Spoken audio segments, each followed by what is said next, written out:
Hey guys, being born a polar bear kinda sucks. It's lonely, it's freezing, it's a constant search for food that may never come. And for most of your life, you won't see another living creature, just ice, water, and the silence of melting snow. But don't worry, you're not here to freeze. You're here to rest.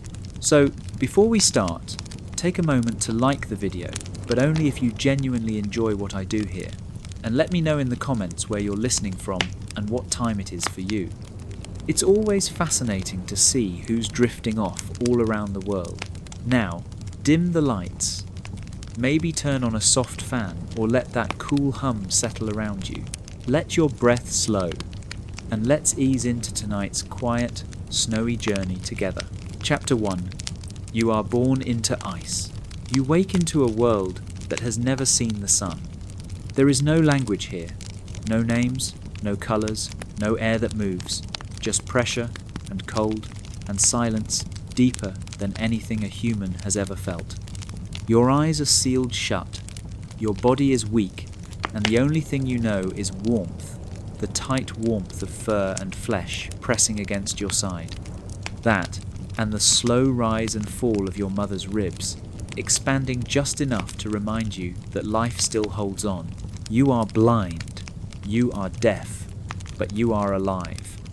Born beneath meters of snow, in a den dug deep into a frozen hill, your first breath tastes like dusted ice and fur. It fills your small lungs, and you shiver not from fear because you don't know fear yet, but because that breath is the first thing you've ever done alone. Your mother is still asleep. Her body is still. Her heartbeat is the only rhythm you know. The outside world hasn't reached you yet. It won't for weeks. You do not know how long you've been inside her. Time doesn't move here. The dark doesn't change. The cold is constant, and your tiny paws are curled beneath your belly, conserving whatever little warmth your fragile body can hold. Your fur is white, but not pure soft and yellow stained, like old snow left too long in shadow. Thin, not yet ready for wind or ice. You can't walk, you can barely lift your head, and even if you could, there's nowhere to go. The space is small, barely enough for your mother to turn, but she won't. She hasn't moved in days. Weeks, maybe. You can't tell. She hasn't eaten in over 180 days. She is surviving by consuming her own body, burning through layers of fat that took a year to store. She will not move until she must. Until her body tells her the ice is firm enough. Until her hunger threatens to kill her. And so you lie there, nestled against her, wrapped in her warmth, drinking milk that her body still manages to produce even as it collapses from within. There is no pain in you yet, no sadness, no joy, only presence, only instinct. Your sibling moves next to you, but they are as helpless as you, pink-faced, silent, not yet ready to be anything. You do not see them, you do not need to. The scent of their breath and the pressure of their body is enough to map the small shape of your entire world. Sometimes, you hear the cracking of ice above the den, a dull echo, a sound without shape. It doesn't register as danger not yet, but the vibrations reach your bones. The snow is shifting, the earth is changing. And far above this buried cave, the sun is already returning to the Arctic, but you won't see it for a long time. You don't know what the sun is. You don't know that you were born during polar night, the deep season when darkness never ends and temperatures fall to 50 below. You don't know that the world you've entered is collapsing, that the sea ice is thinning, that each year there are fewer bears like you. You just know this. You are cold, but not dying. Hungry, but not starving. Alone, but not yet abandoned. And for now, that's enough. Because you are a polar bear, and your life has just begun. Chapter 2. Milk, warmth, and hunger. You don't know how many days have passed. You don't even know what a day is. But something inside you is changing. Your legs twitch more now. Not from control, but from the quiet hunger that never quite goes away. You've grown heavier only slightly, but it's enough to notice when your sibling presses into you. You push back without knowing why. Not from anger, just survival, just space. Your mother doesn't speak, she doesn't lick you, she doesn't look at you. Her eyes remain closed more often than not, but she breathes. That is enough. Her ribs rise and fall, her warmth steady. When you grow still, when the cold begins to seep too far into your thin skin, you inch closer and find her belly. The heat returns. So does the milk. It's not sweet, not to you. It's just thick, heavy. It coats your mouth and slides down your throat in slow gulps that make you feel less hollow for a while. You don't know that this milk is nearly 40% fat, or that it's the richest milk in the Arctic. All you know is that it keeps you from fading. Sometimes you move your head and find nothing. No belly, no nipple, just fur. You cry not loudly, but with a sharp pulse of sound that shakes the den like a needle through snow. Your sibling cries too. Two quiet, hungry things, pressed against a mother who cannot move to comfort either. You feel her shift beneath you, just barely, her bones cracking under the pressure of her own breath. Her energy is vanishing, conserved for milk, and only milk. She is vanishing for you. The roof of the den groans again. Wind stirs above. But the warmth inside this chamber doesn't change. It's stale, still, heavy with breath, sleep, milk, and the faint ammonia of survival. You dream in black. No images, just feelings. Cold that comes and goes, fullness that fades. A strange desire to stretch your legs, though you don't yet know what legs are for. Your claws grow soft and curved like tiny knives, waiting to remember what they're for. Your fur thickens, slightly. Your sibling grows quiet for long stretches. You don't know if they're sleeping or simply slipping further into stillness. You move closer to your mother. Her heart beats slower than before. You don't think, you feel. The air is thin, the den is quiet, and outside, the lightless Arctic continues to swirl in a silence so deep it could swallow whole the sound of the world. But in this cave, you are alive, and that is everything. Chapter 3. No light, no world, just the heartbeat. There is no sky here. No light leaks through the snow. No day, no night. No seasons to mark time. You live inside a womb that has been carved into the earth, shared by breath, bone, and waiting. You don't know the word blindness because you've never known sight. You've never known anything else. But you feel. You feel your mother's skin press into yours, her heartbeat steady like a slow drum. That sound has never left you. It began before your body was born. It is the first rhythm you ever knew, and in this place, it is still the only map of the world that makes sense.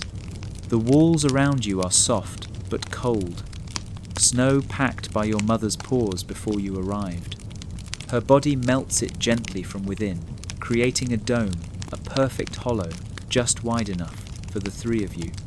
When her weight shifts, small particles fall from the ceiling in silence. You don't see them, but you feel the cool dust land on your neck, and you curl tighter. This den is a world of pressure. You don't crawl or climb. You press and roll, forward, sideways, downward. You sleep without dreaming, wake without opening your eyes. The temperature inside the den stays just above freezing enough to keep the milk flowing, not enough to let you grow quickly. You are always behind hunger, never ahead of it. That is how it begins. Your mother still has not eaten. The only thing keeping her alive is the memory of summer, the fat stored from seals, long gone. She will not hunt again until spring, if she lives that long, and even then, you will have to follow her into a world you don't yet know exists. Sometimes, you shift and press your nose beneath her arm. It's not affection, it's instinct.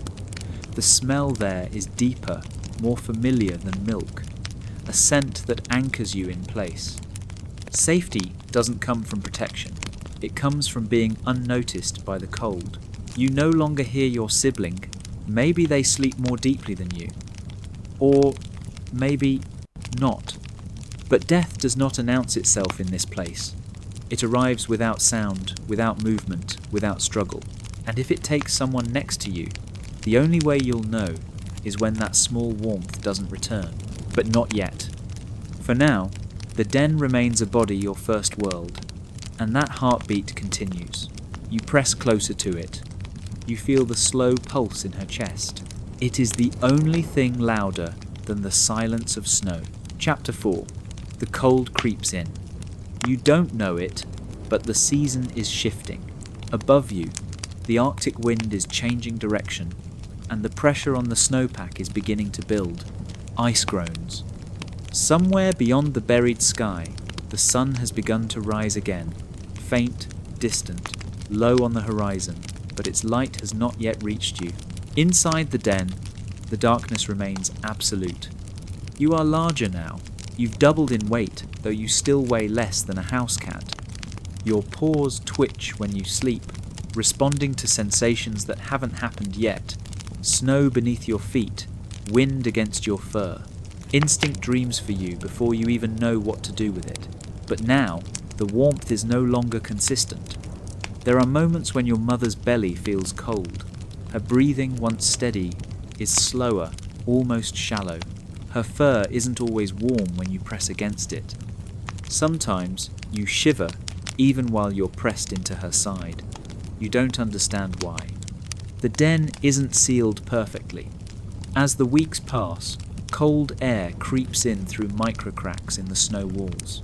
You feel it slip under your belly, across your nose. A whisper of ice that makes your legs curl tighter, your spine contract. The den is no longer a womb, it is a shell. The milk is thinner now. It doesn't fill you the way it used to. You nurse more often, but for shorter periods. And when you finish, you don't feel satisfied, just full of something that fades too fast. The hunger returns sooner each time. You begin to grow restless. You nuzzle your mother. She doesn't respond. Her eyes remain shut, her head flat against the ice. Her breath comes and goes in soft bursts, sometimes with a sound like a shallow sigh. But she still breathes. She's still here. The air feels heavier now. It's not just cold, it's still. Saturated with breath, stale from weeks of waiting. You wake up more often, not because you want to, but because your body tells you to move. Small movements, leg stretches, mouth yawns, head lifts and lowers. The cold is creeping in, and your body is beginning to notice. But even now, you don't know what it means. You've never known warm wind, never seen the sun, never felt open space. You only know this: the world around you is changing, even if you can't see it. And deep in your bones, something begins to stir, not fear, not curiosity, just readiness. Something inside you is preparing to leave the den, even before you know what leaving is. But for now, you rest, and the cold watches. Chapter 5. Hunger in her breath. You don't yet know the difference between survival and suffering, but you are learning. The den no longer feels safe, not because something has changed in the walls, but because something has changed in her. Your mother. She is not dead, but she is far from alive. When you nestle into her belly now, the milk does not always come. Sometimes you latch and wait, mouth pressed to her skin, sucking in silence, trying to find the warmth that used to flow. But it's slower now. It tastes different. And you drink not to be full, but just to not be empty. Her breath is the first thing you hear each time you wake. But now, it is louder, heavier, more forced. Each inhale drags through her chest like snow, shifting down a mountainside. Slow, cold, inevitable. You don't understand what this means. You only know this. Something in her has changed, and her body no longer hides it. The hunger in her breath is teaching you what it means to wait too long. When she exhales, it carries heat, but not the heat of comfort. It smells like dry air and hollow ribs, as if her body is burning itself from within. You press your nose to her mouth sometimes, instinctively searching for closeness, for reassurance. But even there, the scent of starvation lingers. Your sibling is quieter now. They twitch less. They don't nurse as often. You sense them still beside you, but the small pulses of life that once moved between your bodies have grown fainter. You don't understand what death is, but you know something is going missing. The air is colder. The walls are more brittle. When you scrape them with your claws, small flakes fall like powder, and for the first time, light touches the snow. Just a flicker, a hint of something not black, not warm, not moving. It filters through a crack in the wall that didn't used to be there. You turn your head. You don't know what to do with it, but you feel something in you. Tighten, the same way your muscles twitch when you stretch too far, too fast. You shiver, but not from cold. You're beginning to sense that there is a world beyond the den, and the hunger in her breath is the sign that you will soon have to enter it, because she cannot stay here much longer, and neither can you. Chapter 6. First snow, first light, first wind. You don't remember when the wall opened. It doesn't crack like thunder. It doesn't shatter. It simply gives way quietly, gradually, the way snow forgets to hold its shape. You wake, and suddenly, light is there. Not bright, not yellow, just a faint silver haze seeping through a hole above your mother's body. It looks like nothing you've ever seen, and yet something inside you understands it. You crawl toward it, not because you know what light is, but because your body feels the air pulling you cold, clear, not heavy like the air in the den. Your nose twitches. The scent is different, sharper, open. It smells like distance, like something bigger than walls. You poke your head through the gap, not fully, just enough to feel it. The first wind touches your face. It is not kind. It does not ask. It moves across your fur like claws made of air. It slides into your ears, beneath your belly, and down your spine. It fills your lungs with something colder than anything you've ever felt, and you cough. The sound echoes down into the den and fades quickly, swallowed by the snow. Your paws press forward, one at a time. The surface beneath you is rough, uneven, not like the packed snow inside the den. This is granular, dry, wind-blown. It crunches. It shifts under your weight. It moves when you move. You slip, you try again. Your mother is beside you now. Her nose is lifted, catching the scent of everything. Her eyes open slowly. They are dark and sunken but alert, awake. After so many weeks of stillness, her muscles begin to tremble. She shifts her weight forward. Her body is thinner than it should be, her ribs showing clearly beneath her fur, but she moves with purpose. Your sibling stumbles behind. Their steps are clumsy. You don't wait. You don't know how to wait. Your body moves because it must. The wind howls now. It carries sand-like snowflakes that sting your eyes and crust in the corners of your fur. You squint. You try to see. And then you do. The Arctic opens in front of you, like a world that doesn't know it exists. It is flat, white, silent, stretching endlessly in all directions. The sky is a pale, washed-out blue, too wide to understand. The horizon blends with the ground. There are no trees. No colours, no edges, just openness. You have never seen the sky. Now it surrounds you. Your heartbeat quickens. You step again. This is the first time your body feels fully awake. Muscles flex, pores spread, breath deepens. Every sound is a whisper on the wind, the flap of snow moving, the shuffle of your mother's steps, the distant cracking of ice far beyond your hearing range. You are still small, still fragile, still dependent, but you are no longer in the den. You are on the ice now, and it has begun. Chapter 7. Playing with siblings, learning to walk. Your paws don't work the way you expect them to. Each step sinks slightly, then shifts, then slides. The snow beneath you is soft in places and sharp in others, a patchwork of smooth drifts and wind-cut ridges. You stumble, you lean too far forward. Your chin presses into the ice, and you lie there, motionless for a while, as the cold reaches your skin through the thin fur on your face. Then you try again. The muscles in your legs begin to respond to the strange new terrain. Your pads, once curled beneath you, now press outward. They spread. Your claws, tiny but curved and strong, grip the surface. Balance takes shape, not through effort, but through repetition. This is how you learn. Not through teaching, not through watching, through doing, through falling, through failing gently, over and over, into the softness of snow. Your sibling walks beside you, not better, not worse, just differently. Their steps are uneven, their pace irregular. Sometimes they lag behind, sometimes they walk ahead, and sometimes they veer sideways without meaning to, crashing into you with a sleepy grunt. There is no anger, there is no play. There is only contact, connection, the nearness of another life moving beside your own. And yet, there is something playful in the way your bodies move. Not joyful, not yet, but curious. You bump into each other.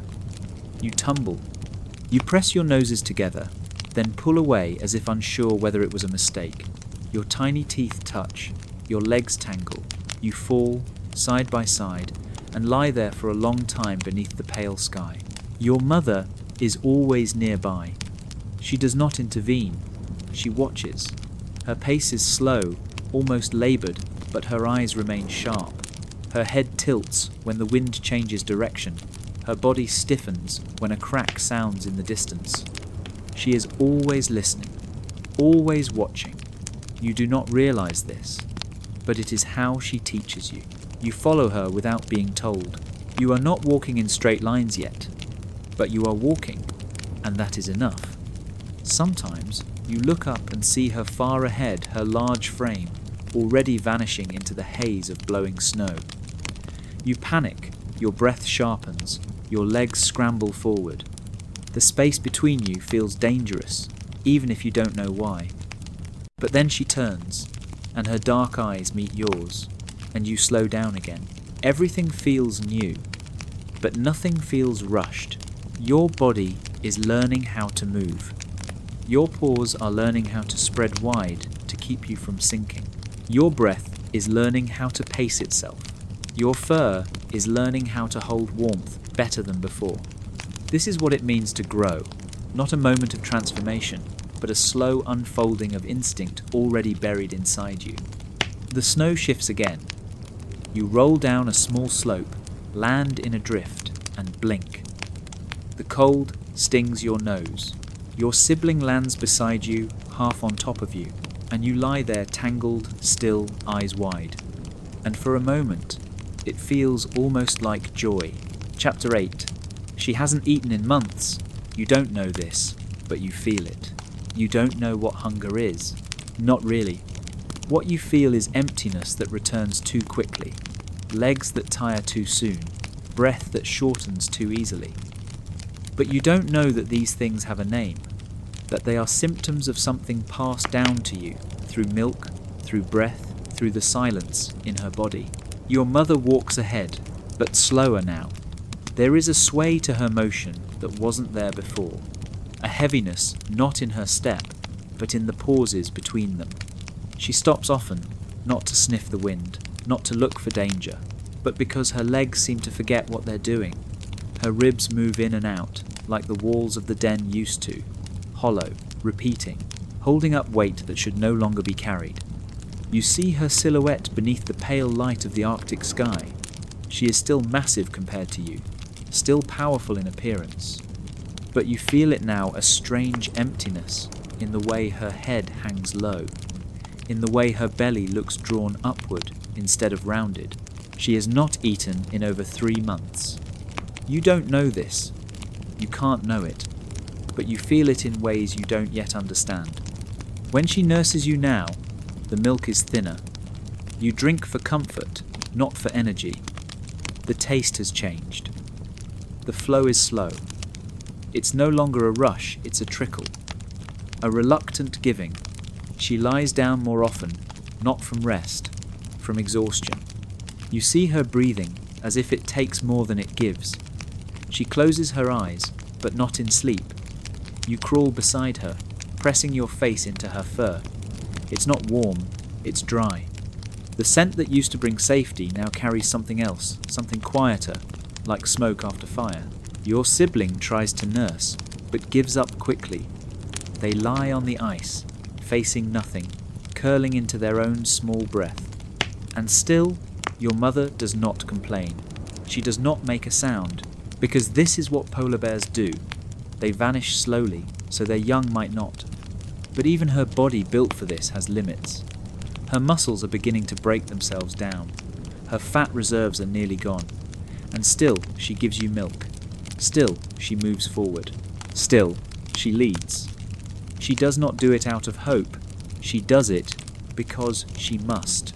And you, too young to understand survival, follow her, as though this is simply what life is. Walk, nurse, rest, shiver, walk again. The sky above remains silent. The wind no longer howls. It only watches. You see her shape disappear over the ridge. You follow. You don't know she's starving, but you feel it in the space between her steps. Chapter 9. Introduction to the ice field. You reach the top of a ridge, and suddenly, the world is flat, endless, white in every direction. It is the first time you've seen so far that your eyes don't know where to stop. The den, the slopes, the soft hills behind you, all gone now. In front of you, the sea ice. A frozen plain stretched out to the horizon, cracked and broken like shattered glass, frozen in mid-motion. Each sheet of ice is wider than a city, thicker than your body, and shaped by wind and time. They aren't smooth.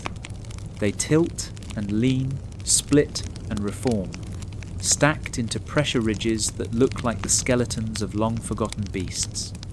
Some glow faint blue at the edges, like trapped sky. Others shine with sharp, dry frost that stings your paws when you step too long in one place. The ice groans beneath you, not loud, not sudden, but constant. A deep, creaking sound, like the earth is shifting in its sleep. It moves just enough to remind you that it is alive, and that you are walking on the surface of something temporary. You don't know what ice is, but your paws understand it before you do.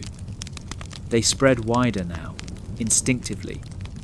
Your weight shifts from side to side. You're learning balance in motion, how to move without forcing the surface to respond. You walk not to travel, but to stay upright. Your mother knows the way. She doesn't follow landmarks. There are none. She follows scent, temperature, the memory of currents moving beneath the frozen water. Her body is a map, and her hunger is the compass. Your sibling follows closely behind you, still unsteady, but their steps have rhythm now. You glance back and see their breath trailing behind them like steam. You hear their paws crunch, pause, crunch again. No one speaks, but everything around you is saying something. The wind whispers across the top layer of snow. The ice pops in the distance, like small bones breaking beneath a heavy step. Somewhere beyond the ridges, a seal exhales through a breathing hole. You do not hear it, but your mother does. Her ears twitch, her pace quickens. You walk for hours. There is no change in the sky, no sun to follow, just the pale dome above, glowing with light that doesn't feel like light. You do not tire, because you do not yet understand distance. You move, because movement is what keeps you warm. And slowly, your body begins to change. Your legs grow steadier. Your steps stretch farther. Your nose starts catching things. The wind carries faint scents of salt, of fat, of blood once spilled and frozen into the surface. You stop occasionally, not to rest, but to notice. This is the beginning of the ice field. It will be your teacher now, your trial, your home, and it does not care whether you are ready. Chapter 10. learning to walk long distances. At first, you don't realize how far you're walking. There are no trees to pass, no hills to measure, no shadows that move with time. Just your mother's back, always ahead of you, and the crunch of snow beneath your paws. The horizon never comes closer. The wind remains the same. The silence is a presence now, not the absence of sound, but the presence of everything else. The pull of hunger, the ache in your legs, the steady whisper of cold that never leaves your fur. You are learning what it means to continue. Your paws begin to crack. Tiny splits form in the pads. Not enough to bleed, but enough to sting. The ice doesn't forgive pressure. Each surface is jagged, some layered with salt crystals that bite like tiny blades. The fat beneath your feet absorbs most of the shock for now, but each step is teaching your body what endurance means. Your legs tremble sometimes, not from fear, but from the quiet exhaustion that comes before pain. And still, you walk. Your sibling falls behind. They cry out once, a soft sound, then scramble forward. Your mother does not stop. She can't. She must reach the sealed grounds before she collapses. The walk is survival. The stillness would be death. You follow her because it's all you know, because your body, too, begins to understand. To live here, you must move. You sleep curled beside her, only when the wind grows sharp enough to slice through your coat. You don't lie down for long, just enough for your body to stop shaking, just enough to feel her warmth against you. Then you rise again, paws numb, but heart steady. The rhythm of the walk becomes the rhythm of your life. Step, listen, smell, pause, step again. Every few miles, your mother lowers her nose to the ice. She sniffs in circles. She presses her ear to the frozen sheet. You watch, not knowing why. She waits, still, perfectly still. Then moves on again, sometimes slower, sometimes faster. You're learning how to search, even if you don't know what for. And still the sky doesn't change. It's always above you, pale and infinite, like a lid that covers everything but never comes down. You begin to forget the den, the shape of it, the silence, the weight of safety. What was once everything now feels like something behind you still warm, but already unreachable. You don't know where you're going, but your feet do, and every hour you walk, they remember more. Chapter 11. Her slow movement, her desperation. She is slowing down. You don't notice it at first. It happens between the steps, in the way her pauses last just a little longer, in the way her breath catches before she exhales, in the way her back hunches, even slightly, when she climbs over the broken edge of ice. She still leads, still pushes forward, still sniffs the wind as if she owns the map of the ocean beneath her paws. But you are starting to feel something in her you cannot name. You are learning what desperation smells like. It is in her breath, shallower now. It is in her movements, tense, economical. It is in the sound of her claws scraping against the harder patches of snow when she missteps. Sometimes she stops entirely, not to listen, not to wait, but because her legs have stopped responding. You see her still too still, and your body tightens. She is a monument against the white. Her breath becomes smoke. Her ribs rise sharply, then fall. You don't understand what's happening, but the pause feels longer than before. You and your sibling sit quietly behind her. You don't make noise. You barely move. Something in the wind tells you not to. Then slowly she lifts her head again. Her paws move. She keeps walking. This is what strength looks like when it's almost gone. The air is growing colder now, the wind sharper. The scent of the sea is stronger, closer, and yet her movements are no longer hopeful. They are heavy, measured.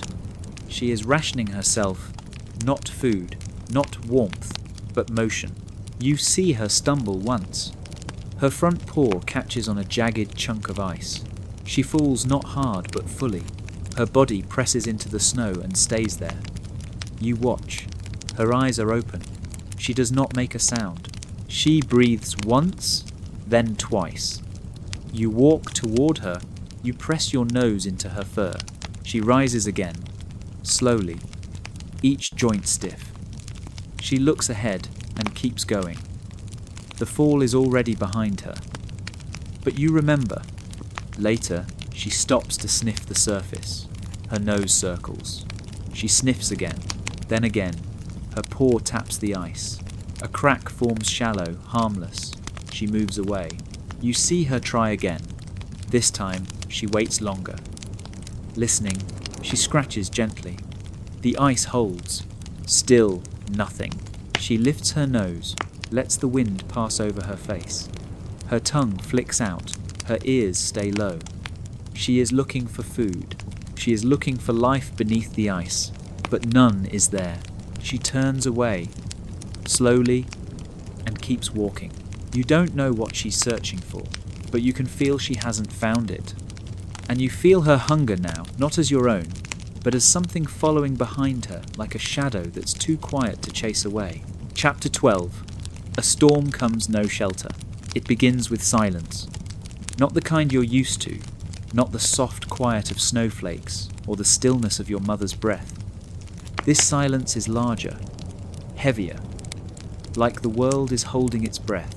The wind disappears, the light turns flat, the cold deepens, but in a different way, not sharper, but emptier. The sky thickens above you, colourless, and your mother stops walking. She lifts her head, sniffs once, twice. You feel something tighten in her, and then she moves faster. Not a run, but not her usual pace either. Urgency without panic. She doesn't look back. You follow. The air changes. First comes the sound. A low rumble far off, like snow being torn in the distance. Then a pressure on your face. Then a gust. It hits your side, sudden and strong, pushing you off balance. You stumble. Your paws lose grip for a moment. Your sibling whines behind you. You don't stop. You can't. The wind builds quickly. It carries ice, not snow, not flakes, but fine, sharp shards that bite into your face and sting your eyes. You squint, but there's nothing to see. The world is white now, not glowing, blinding. Your mother crouches low and moves toward a pressure ridge. The ice juts upward here, not enough to protect you, but enough to block some of the wind. She presses her side against it. You curl beside her. Your sibling presses against you. The three of you form a shape, still, shivering, silent. There is no shelter. There are no trees, no caves, no rocks, just ice and snow and wind that feels like it wants to erase you. You bury your face in her fur. Her body is trembling. She is too thin to keep you warm, but she doesn't move. She stays still, the kind of stillness that isn't calm, but refusal. The storm roars over you, around you, through you. Time vanishes. The sky remains white. The ground no longer feels like ground. It shifts, slides, moves beneath you, like something unsure of its shape. The noise grows a constant scream of air and frozen sand. It doesn't stop. It doesn't rise or fall. It just stays. Endless. You close your eyes, not to sleep, but to hide. Your ears ache. Your nose burns. Your paws are raw. And still, you stay pressed against her. You do not know how long the storm lasts. Hours, maybe longer. There is no day or night now, just wind and the cold that settles into your bones, like it belongs there. When it fades, it does not stop. It simply lessens, like a breath slowly released. The silence returns, not soft, but stunned. Your mother lifts her head. Her eyes are crusted with snow. Her legs hesitate before rising. She begins to walk again. No food, no rest, no shelter. Just the storm behind you, and more white ahead. Chapter 13. She tries to find food, but fails. The storm has passed, but the hunger hasn't. Your mother moves with determination again, but it's the kind born from depletion, the final reserves. the last flicker before something gives out. Her nose is low to the ice. Her movements are sharp, precise. She walks in loops now, circles, halting and listening. You trail behind her with your sibling, both of you slower, tired, but something in her motion stirs alertness in your bones, a sense that something important is happening or about to.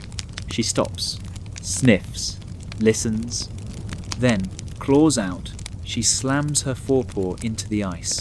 It cracks, a clean, sharp sound, the kind that makes the air pause. She hits again. Again. Ice flies up in small shards. Her breath quickens. This is what hunting looks like. Not like the stories humans tell, not swift, not certain. Just repetition. Force. Instinct. You watch her dig, her body moving with urgency. She carves into the frozen surface. A small hole forms. She lowers her face to it and waits. Stillness. Seconds pass. Then minutes. Nothing. She moves again. A few steps away. Sniffs. Hits the ice. The pattern repeats. Claw. Dig. Pause. But there is no seal beneath. No exhale. No rising steam from a breathing hole. Just empty ocean. Deep and unreachable. She tries again. And again. Her shoulders begin to shake with each strike. You notice it now, her legs slipping just slightly, her breath returning slower each time. Her ears twitch, not toward sound, toward exhaustion. She stops. You see her chest rising and falling, rising more than falling. The hole in the ice sits in front of her, shallow and useless. She walks away, not out of choice, but out of knowledge. The prey is not here. The scent was old, the signal misleading, or she was too late. The seals have moved on, and she has wasted more energy than she gained. You do not understand this yet. You only feel the shift in her steps, the pause between her exhales, the way she looks forward but not into the distance as if it no longer matters. You are still hungry, but you do not know how close she is to breaking. She walks again. The wind picks up slightly. Your sibling doesn't follow right away this time. You both catch up. The ice beneath you creaks louder now, not dangerous yet, but warning. Everything feels just a little more fragile. The sky is grey, and your mother no longer sniffs the air as much. Not because she isn't trying, but because she's losing the energy to hope. Chapter 14. You begin to starve, your sibling stops moving. You've stopped feeling hungry. That doesn't mean you're full. It means your body is shifting. The ache in your stomach that once screamed has grown quiet. The urgency in your steps is replaced with slowness, not a choice, but a condition. Your legs feel heavier now, as though the ice itself is pulling on them with each step. Your paws sink a little deeper. Your breath is shorter. You shiver less, but not because the cold is gone. It's because your body no longer has the energy to fight it. Your mother walks ahead, slower than before, but still moving. She doesn't turn to check if you're following. She can't afford to. Her pace is survival. Beside you, your sibling walks with their head low. They no longer bounce when they move. No longer stumble and scramble with the clumsy energy of cubhood. Their steps are cautious, careful, and then they stop. It's not dramatic. They simply pause and sit. You walk a few more paces before noticing they're no longer beside you. You turn your head. They're still there, in the same spot, facing nowhere, blinking slowly. You walk back. You nudge them. No response. Their breath is shallow. You can see it. Just barely a faint cloud in the cold air. Their eyes are half closed, not in sleep, but in something else. Something that feels like slipping. You nudge them again. Your mother is far ahead now. Her shape small on the horizon, disappearing into the folds of white. You sit next to your sibling. You don't know what's wrong. You don't know the word for starvation. You only know that something feels missing. They lean slightly toward you, their body light, their fur pressed to yours like a memory instead of a presence. Then they lie down, not to sleep, not to rest. They just lie down, Their breath becomes slower. You wait. Time passes without shape. The wind moves gently across the snow, and you feel its whisper like a hand brushing away what remains. Eventually, your mother stops. Far ahead, she turns her head. She sees you, small and still beside something smaller and stiller. She does not return. Not because she does not care, but because she can't. To stop now would be to end it for all of you. So she waits, watching, then turns, and continues forward. You remain beside your sibling for a while longer, listening for movement, hoping for something. But the only thing you hear is wind, and for the first time, it sounds like silence. Chapter 15. You are now alone. You wake up, and she is gone. There is no sound to explain it, no paw prints leading away, no scent to follow. Just the echo of her presence, still pressed into the snow where she used to lie. The space beside you is still warm, but fading. You rise slowly.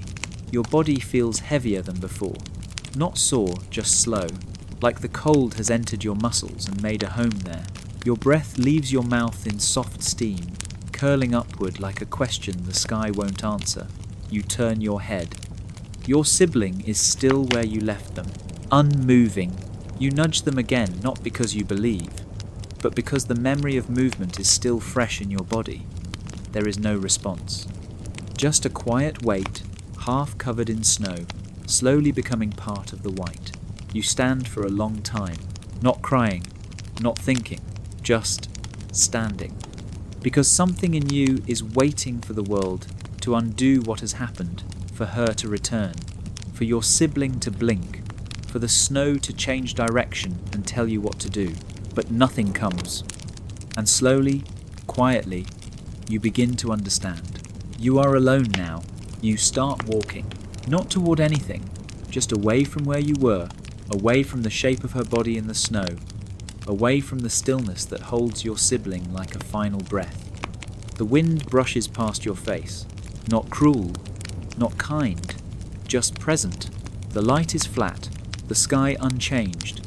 You have no destination, no guidance, only the memory of her path. And your pause, remembering how to move. Every few steps, you stop and look back, expecting her figure to appear in the distance, expecting the familiar curve of her walk. But the ice is empty. You are small in this world, smaller than you realized. Every crack in the ice sounds louder now, every gust of wind sharper, every ridge taller. You are not just alone. You are unprotected. Still, you walk. Your nose follows scents you don't understand. Your ears twitch at sounds that might matter. Your eyes scan the white, not for hope, but for direction. The horizon stays still. The cold deepens, and your steps grow slower. But you do not stop, because somewhere in your bones, something ancient has taken over. Something that moves not with reason, but with rhythm. You don't know why you're moving. You just know, if you stop now, you will never move again. Chapter 16. You learn to hunt.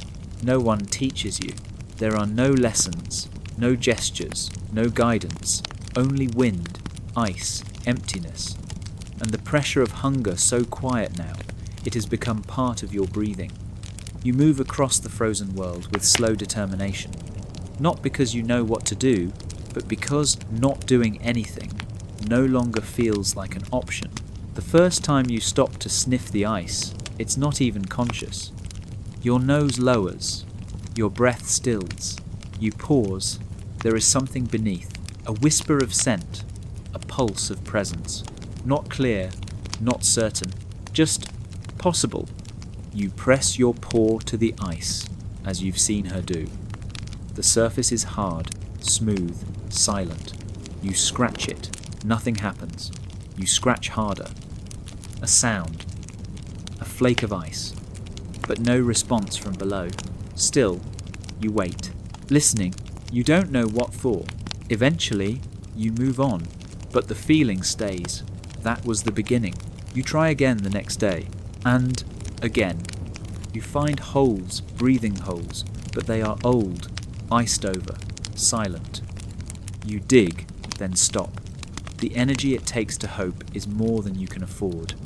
Sometimes you catch shadows beneath the surface, a flicker of something that moves.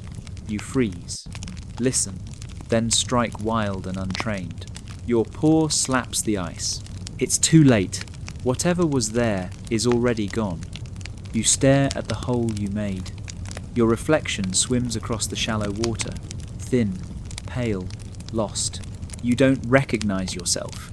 But this is what learning feels like. Failure that repeats itself until it starts to shape you. You begin to move differently, slower, lighter, less wasteful. You start watching the wind, noticing how scent carries. You rest your ears against the ice, not to hear but to feel. Vibrations, echoes, signals. Nothing is certain, only patterns, only patience. You try again, sometimes, for hours. There are no kills, but there are moments.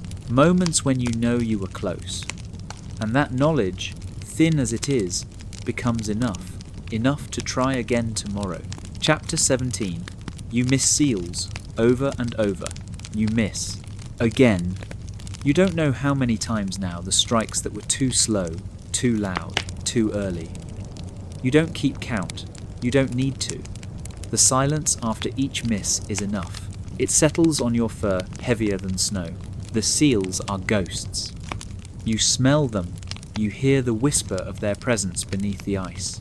But when the time comes, your body doesn't move fast enough, or quiet enough, or right. You wait, still. Breath low, pores wide, body sunk into the snow like a stone. The moment comes the faint sound of a seal exhaling, the echo of life beneath the surface. You strike. Your claws slash downward, a perfect line through ice and water, but the hole is empty before your paw even reaches it. Too slow, too late. Again, you stare at the water, it stares back, unbothered. Seals are made of silence and timing. You are still made of hunger and hope. That is not enough. You move to another hole, wait again. Your legs tremble from standing still. Your muscles ache, not from movement, but from staying ready. The seal doesn't come. Or maybe it does, and you miss the sign. You leave. There is no one to show you what to correct. No one to nod or shake their head. No one to say, try this instead. Only the quiet feedback of hunger, and the empty surface of the sea. The ice stretches wide around you. Some of it groans, some of it shines, none of it gives you what you need. You learn something each time, not about the seal, about yourself.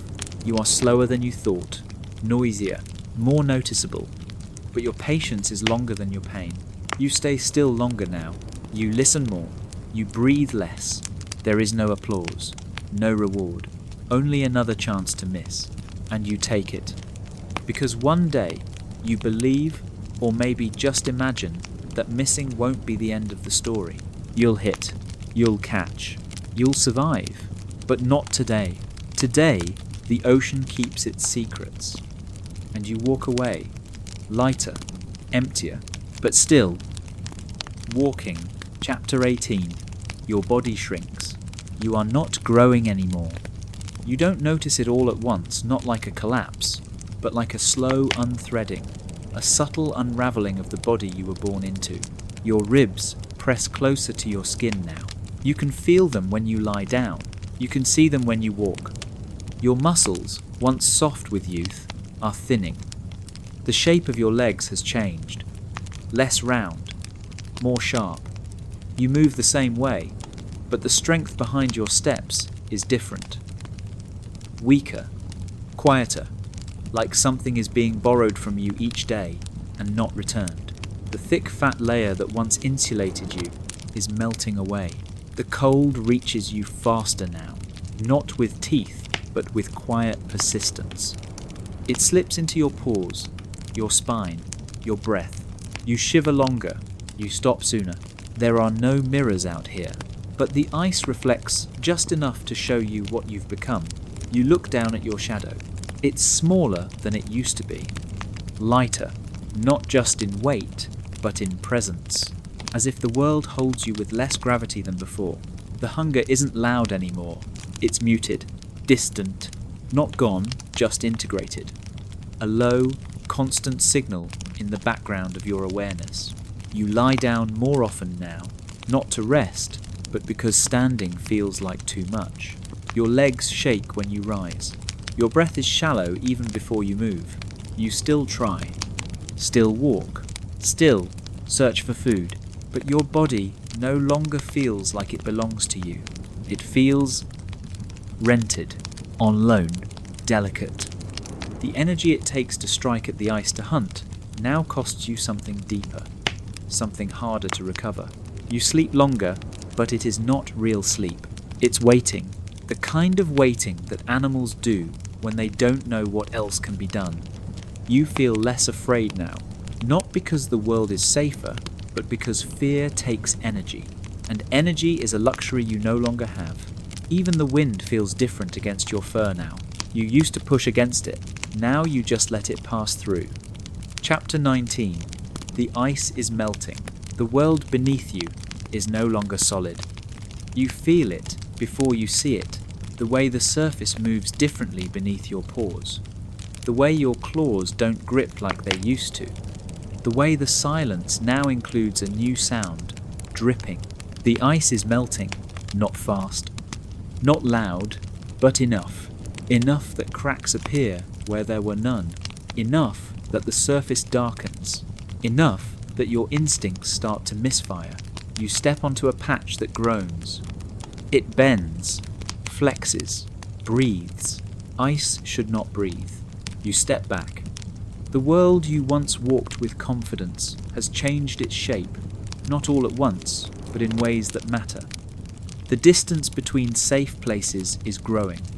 The sheets of ice are farther apart, the gaps wider, the paths thinner. You try to cross one. It splits beneath you, not completely, but enough to jolt your legs and drop your heart. You scramble forward, dig your claws into what's left, pull your weight over the break. Your breathing is sharp, not from fear, from realization. This is no longer your territory. It's becoming something else. The water laps higher now. It creeps over the edge of ice, then disappears again. You don't trust it. You don't understand it. You don't know how to fight it. The snow beneath your paws is wetter now. It clumps. It sinks. It slushes instead of crunching. You walk slower, not because you're tired though you are, but because the ground no longer promises to hold you. Every few steps, you test it first. Place your paw gently. Wait. Listen. Only then do you press your weight forward. It rains. Not often. But it happens. The first time it does, it feels wrong. The sky crying warmth instead of snow. The droplets hit your fur and vanish. They don't cool. They soak. Your coat, made to repel ice, now absorbs the unfamiliar.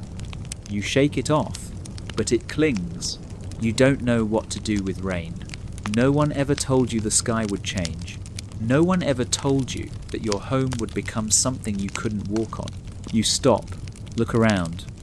Ice, water, open cracks, and nothing stable in sight. You used to feel part of this place. Now you feel like a guest, unwelcome, and still you move forward. Not because it's safe, but because there is no other direction.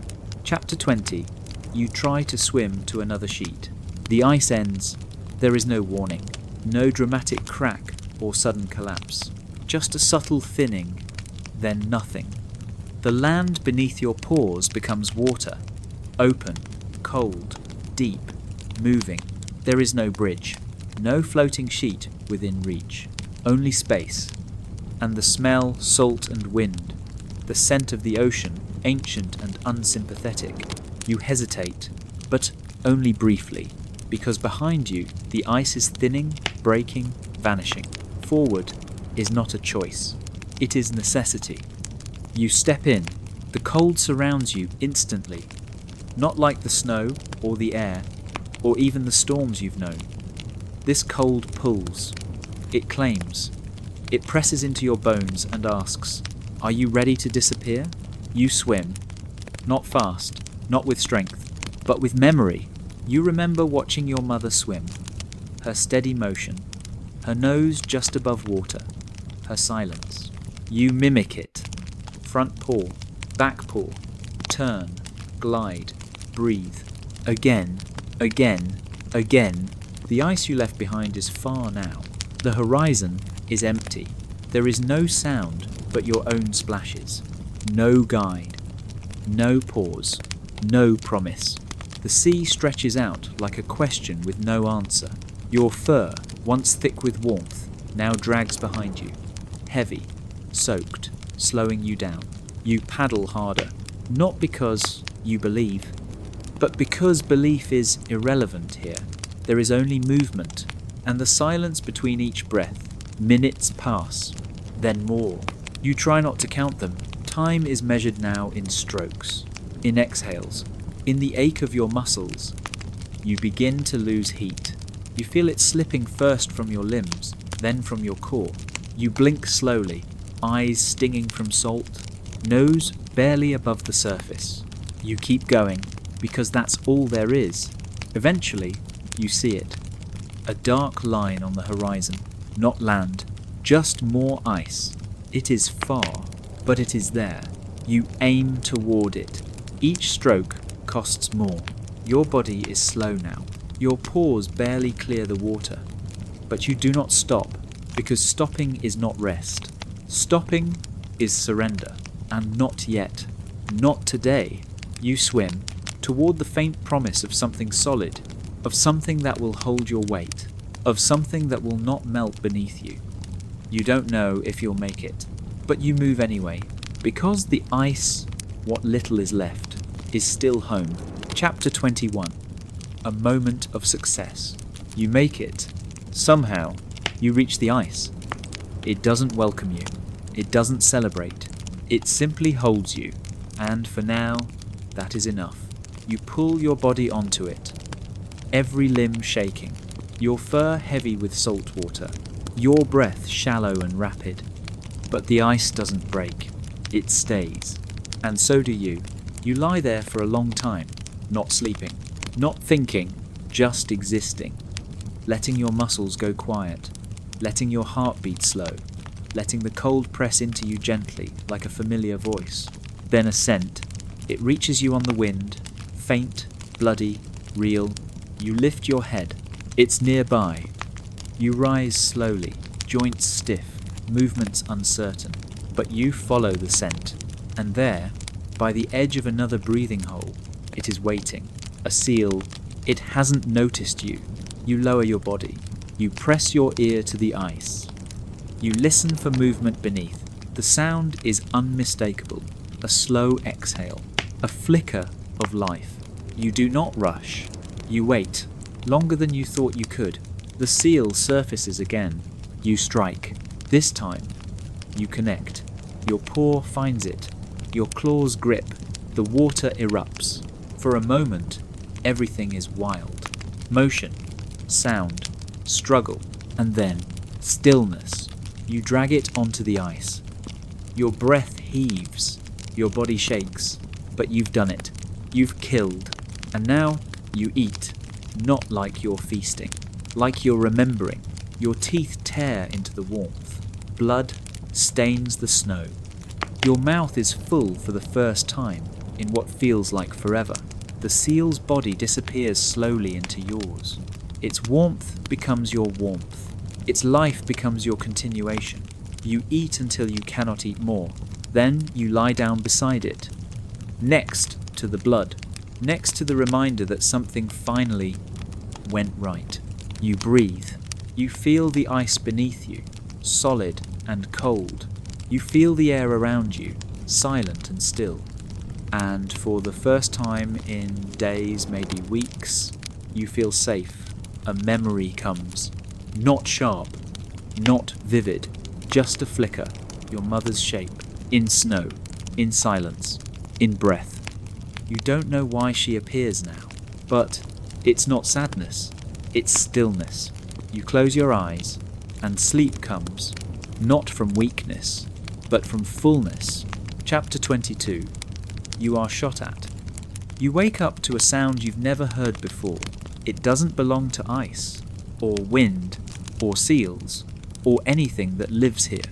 It cracks the silence in half, like thunder, but sharper, shorter, wrong. You lift your head. Everything is still. The ice, the blood beside you, the distant horizon. But the air feels different now. It holds something invisible, something dangerous. Then, a second sound, closer. Your body doesn't understand it, but something ancient inside you does. You run. Your paws slide on the bloody snow. Your breath hits the air like heat.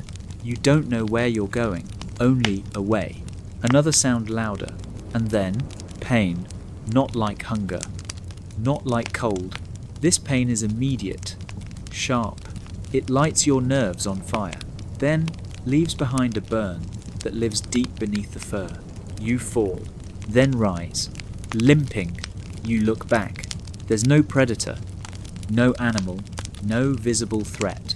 Only something small, far away, standing upright, watching. You crawl. Your side aches. Your leg won't move the way it should. The pain is spreading. You keep low, keep moving. Hours pass. You're not sure when the sounds stop. Maybe they never came again, or maybe you stopped hearing them. The blood from your wound has slowed. It sticks to your fur in dark streaks, but you're still breathing. It didn't hit your heart, or your lungs, or your skull, but it hit something.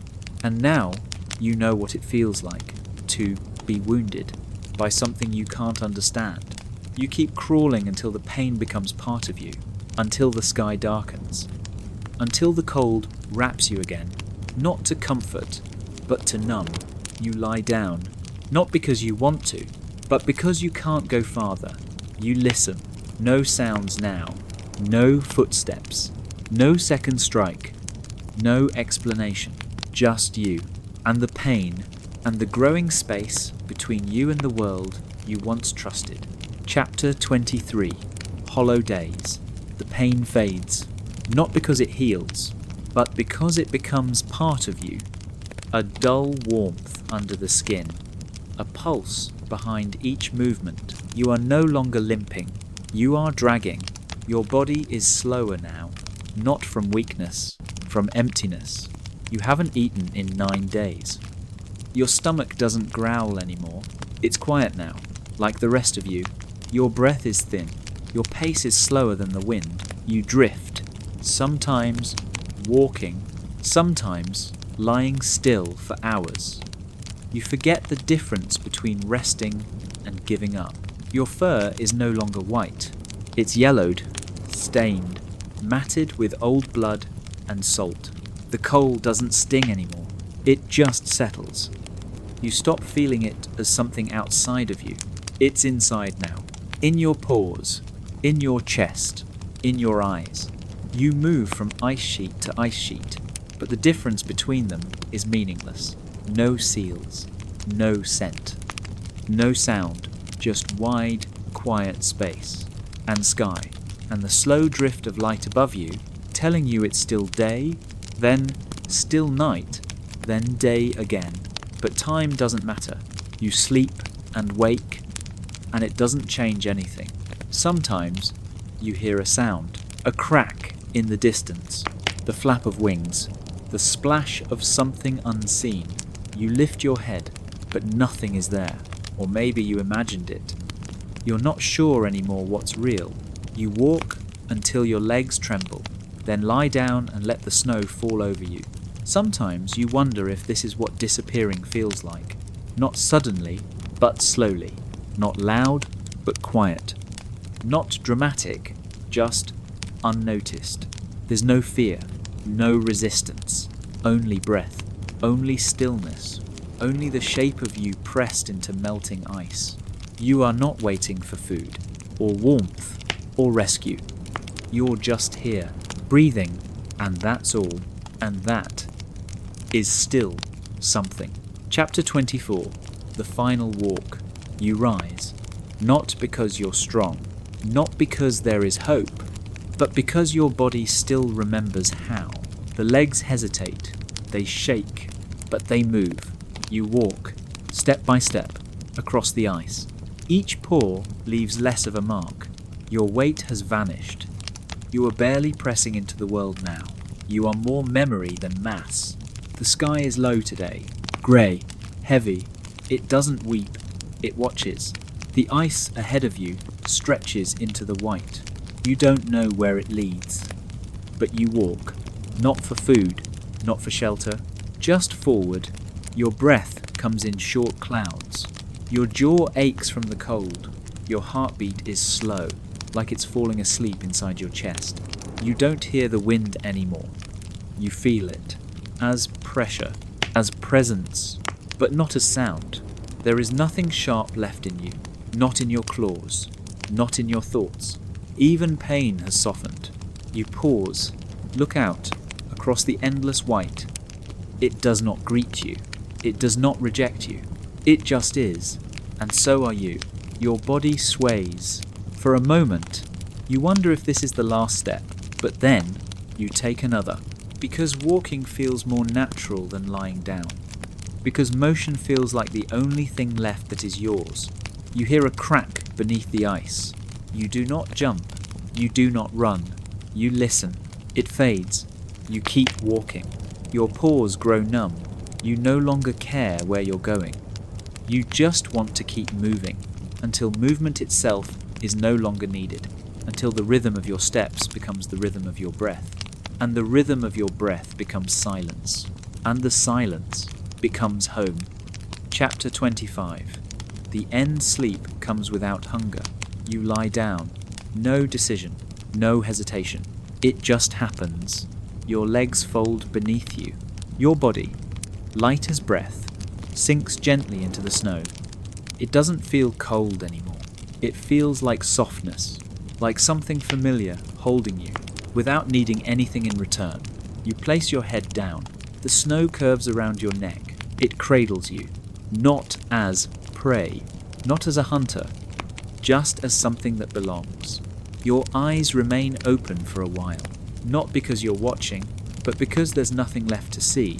The world has become one colour, white, not blank, not empty, but full of memory, of places you walked, of sounds you've heard, of things that once mattered and now don't. Your breath is slow. It pauses sometimes, as if deciding whether to return, and then it does, until it doesn't. There is no hunger now. That was a long time ago. There is no fear now. That too was long ago. There is only this moment, and this moment has no edges. It does not need you to move, or to hope, or to try. It welcomes you simply because you are still. You are not dying. You are becoming the snow. Your heartbeat is quiet, not gone, just distant, like something remembered more than felt. The wind moves gently over your fur. It doesn't ask you to rise. It just touches you, then moves on.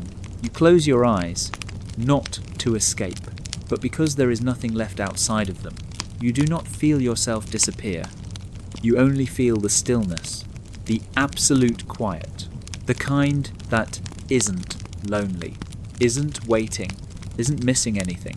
You are not a body now. You are not a bear. You are not a name. You are not a hunger. You are the snow, the wind, the silence. And sleep comes without hunger. And that's the end of this journey. You've just spent an hour inside the life of a polar bear, step by step, breath by breath, from snow cave to sea ice, from survival to stillness. If you made it this far, you're now one of the few people who actually know what it feels like to live as a polar bear. Not from a documentary, but from a ground level, real life perspective. No fluff, no fantasy, just what life actually looks like when you're born into cold, raised on hunger, and live each day on instinct. And this is just the beginning. If you enjoyed this, you're going to love the next one, because the series doesn't stop here. we've got more real animal POVs coming, with stories you've never heard told like this. You'll experience life from the eyes of the animals that humans ignore, fear, admire, or misunderstand entirely. Maybe next time, you'll find yourself dropped into the pitch-black world of a Greenland shark, a creature that lives for 500 years and never sees the sun. Or the high-speed chaos of a wasp, where survival is a second-by-second decision, and everything is instinct on overdrive. Or maybe the life of a crow, intelligent, strategic, observant, but born into a world that treats it like noise in the background. Whatever it is, you'll get the full experience, no fiction, no dramatization, just what it's like to live as them. So, if this was your first time here, make sure to subscribe, because this is where sleep meets science, and where bedtime stories actually make you think. Leave a comment, and let me know which animal you want to see next. We're building a whole ecosystem of these, and your idea might just become the next video. And hey, if you fell asleep somewhere along the way, that's fine too. That means it worked. This is your new favourite place to wind down, zone out, and quietly learn something new. Thanks for being here tonight. We'll see you in the next one.